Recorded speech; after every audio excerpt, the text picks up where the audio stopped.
Le salut. Attaque à la manchette dessous. À vérifier. L'élève progresse de la pointe au départ de la fente. Doit toucher avec le faux tranchant et le premier tierce de la lame. Pour l'attaque en marche-fente, vérifiez que la distance de départ correspond à la distance souhaitée. Pareil pour l'action avec une marche de préparation. Vérifiez la distance et le changement de rythme de la première vers la deuxième marche. Le maître doit ramener l'élève à la garde et le faire revenir à la distance initiale avec un mouvement du bras armé.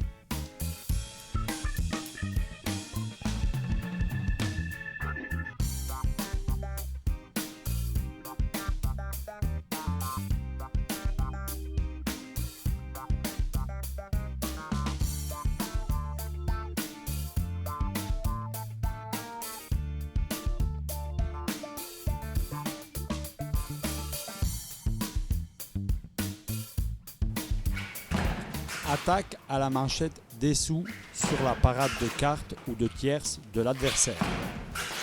À vérifier. L'attaque allonge le bras au départ de la fente et provoque la parade de cartes ou de tierces pour changer la touche à la manchette dessous au dernier moment de la fente. L'action finale doit se faire à un seul temps d'escrime. Le défenseur cherche la parade de cartes ou de tierces au moment de la menace au ventre ou au flanc. Pareil pour l'action avec une marche de préparation. Vérifiez la distance et le changement de rythme de la première vers la deuxième marche. Le maître doit ramener l'élève à la garde et le faire revenir à la distance initiale avec un mouvement de bras armé.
Attaque composée. À vérifier. À partir de la distance de fente, l'attaquant fait une feinte rapide avec la pointe légèrement devant en menaçant la cible et un changement de cible et fente. La feinte doit commencer suffisamment tôt et rapide. La lame doit être menaçante mais ne pas trop inclinée vers l'avant pour éviter le contact de fer dans le changement de cible. Le maître doit exécuter une demi-parade dans la présentation de la feinte et se laisse toucher pour ramener par la suite à la garde à la distance initiale. Pour l'attaque en marche, vérifiez que la distance de départ correspond à la distance souhaitée. Pareil pour l'action avec une marche de préparation. Vérifiez la distance et le changement de rythme de la première vers la deuxième marche. La feinte commence au départ de la marche qui précède la fente. On doit exécuter les différentes attaques composées ventre-flanc, flanc-ventre, tête-flanc, tête-ventre.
Attaque sur la préparation. À vérifier. Le maître commence l'action offensive pour armer le bras au départ de la marche qui précède la fente. L'élève maintient la distance et au moment du raccourcissement du bras, faire une attaque sur la préparation à la tête. Pendant les déplacements défensifs, le bras doit être à demi allongé pour favoriser le temps de réaction dans la contre-attaque et afin de mieux gagner le temps. Au moment de raccourcir le bras, il doit avoir aussi un changement de rythme des jambes qui détermine le signal du départ de l'action offensive sur la préparation. Pour faire l'action en deuxième séquence, le maître commence rapidement le déplacement, diminuer la vitesse et accélérer à nouveau en raccourcissant le bras. L'élève doit reculer vite au premier temps, diminuer l'amplitude de déplacement pendant le raccourcissement et attaquer sur la préparation au départ de la deuxième séquence.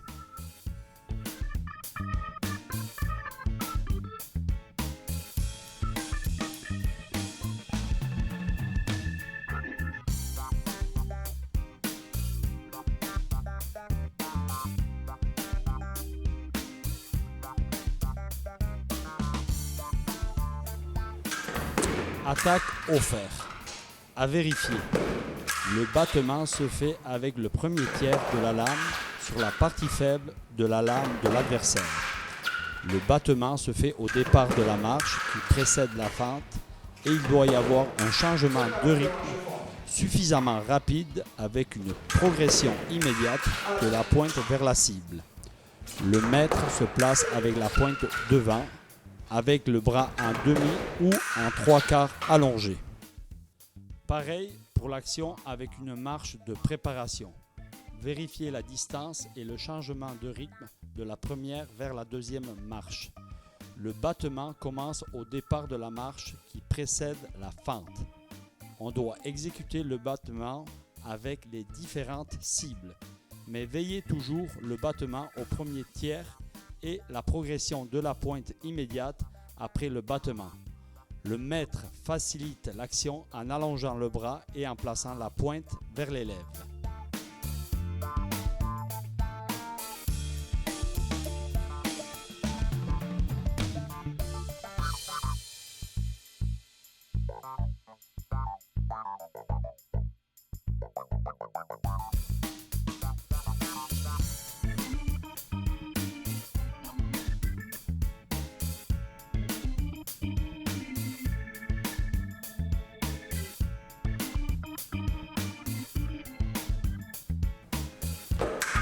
Contre-attaque, tête et opposition.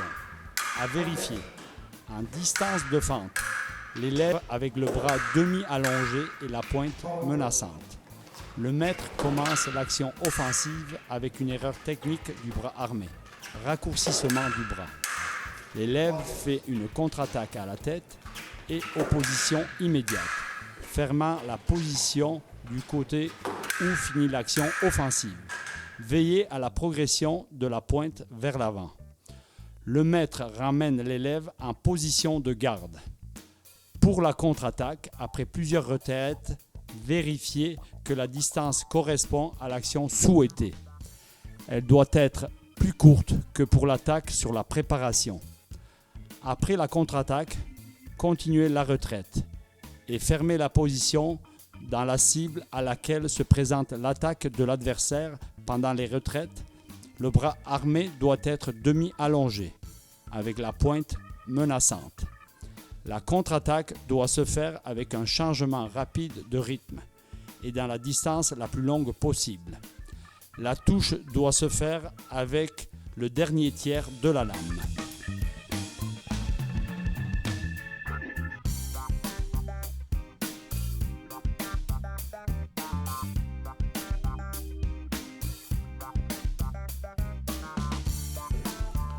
Parade de cartes et 2 tierces basses.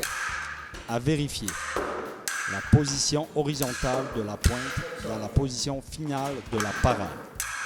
La coquille doit se placer suffisamment près de la cuisse au moment de la parade pour éviter le passage de la lame de l'adversaire et la pointe de la lame doit se placer vers l'extérieur. C'est le même principe pour la parade de tierce basse. Le maître doit attaquer à la manchette dessous et après la touche, ramener l'élève à la garde. La parade doit se faire au dernier moment de l'action offensive.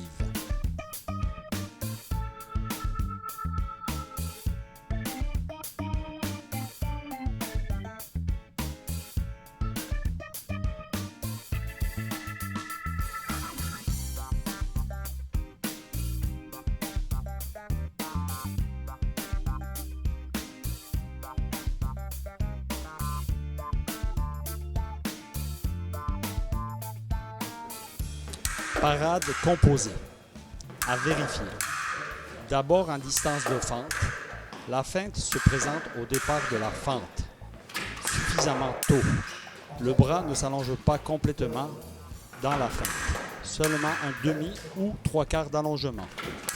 Dans la présentation de la feinte, vérifiez que la pointe soit menaçante. Les feintes ventre et flanc se font en diagonale, plus ou moins à la hauteur des épaules. Sur la feinte, l'élève fait une demi-parade pour faire la parade finale au moment de la fin de l'action.